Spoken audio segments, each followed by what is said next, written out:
लेकिन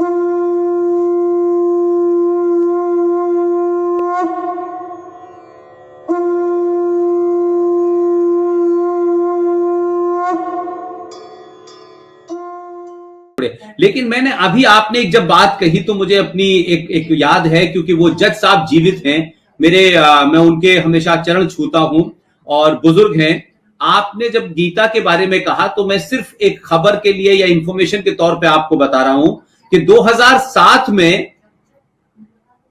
Allahabad high court के जज जस्टिस एसएन श्रीवास्तव साहब ने दो बनर्जी बंधुओं के बीच में कृष्ण भगवान के मंदिर का कोई झगड़ा था, उस झगड़े को सुना और उस झगड़े को सुनने के बाद वो लंबी उसमें प्रोसीडिंग चली और जज साहब क्योंकि बहुत ज्ञानी आदमी थे, उन्होंने सुनते सुनते अपील के आखिर में फिर वो कृष्ण भगवान से बात गीता पे चली गई और फिर उन्होंने अपने जजमेंट में लिखा कि गीता 712 से लेकर के लगातार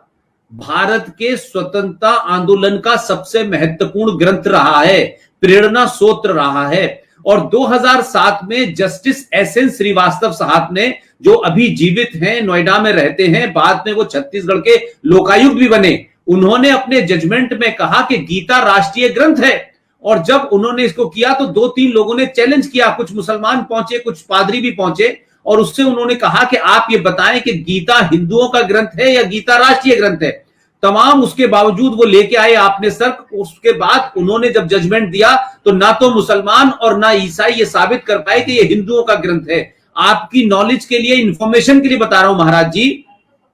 कि 2007 से भारत में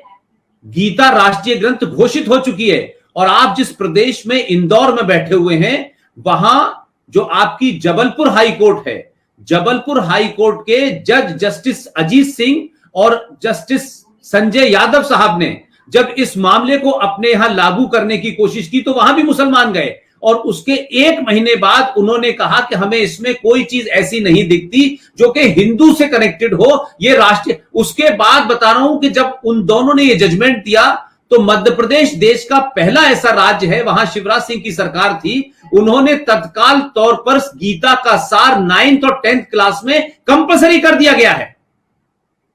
क्या बात है, वाह वाह वाह वाह वाह वाह वाह। और ये जानकारी मुझे नहीं थी, बहुत बहुत धन्यवाद आपका। मैं इसी और दूसरी इसमें एक और इंफॉर्मेशन मैं दे रहा हूं आपको, क्योंकि जस्टिस एसएन श्रीवास्तव साहब लंबे समय से नरेंद्र मोदी जब वहां गुजरात के मुख्यमंत्री थे तो उनके टच में थे, और कुछ काम आज के दौर में मैं मानता हूं महाराज जी, जो आज परिस्थितियां हैं, हम एक ऐसी स्थिति में घिरे हुए हैं कि हम कुछ अच्छी बात भी कहना चाहते हैं तो इस देश में लोग अच्छी बात का भी विरोध करते हैं क्योंकि उनका एजेंडा है। लेकिन नरेंद्र मोदी ने,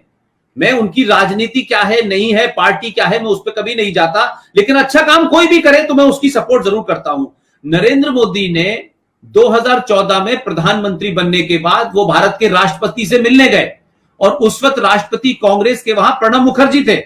और खामोशी से उन्होंने पूछा, क्योंकि वहां हमारे लोग थे मीडिया की वजह से, तो मुझे पूरी अंदर की बात पता है। उन्होंने पूछा कि भाई भारत की जो पहचान के रूप में हम विदेशी मेहमानों को क्या देते हैं, तो प्रणब मुखर्जी ने कहा हम विदेशी मेहमानों को भारत की पहचान के रूप में ताजमहल देते हैं।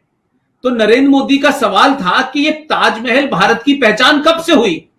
तो उस पर थोड़ा सा प्रणब मुखर्जी थोड़ा सा सकपका गए, और उसके बाद उन्होंने कहा कि आज से भारत की पहचान ताजमहल नहीं है। और नरेंद्र मोदी अपना होमवर्क करके गए और दुनिया की हर भाषा में एक बेहतरीन पब्लिशर से गीता छपवाई, और उस दिन से यह कहा गया कि भारत की पहचान के रूप में हर विदेशी मेहमान को गीता दी जाएगी। अब तक 70 से ऊपर राष्ट्रीय अध्यक्षों को गीता उनकी बोली में दे दी गई है। तो यह बहुत बड़ा बदलाव है जो हिंदू को तो पता नहीं, इसलिए गीता तो राष्ट्रीय ग्रंथ घोषित हो चुकी है और भारत की पहचान के रूप में राष्ट्रपति उसे लगातार दे रहे हैं।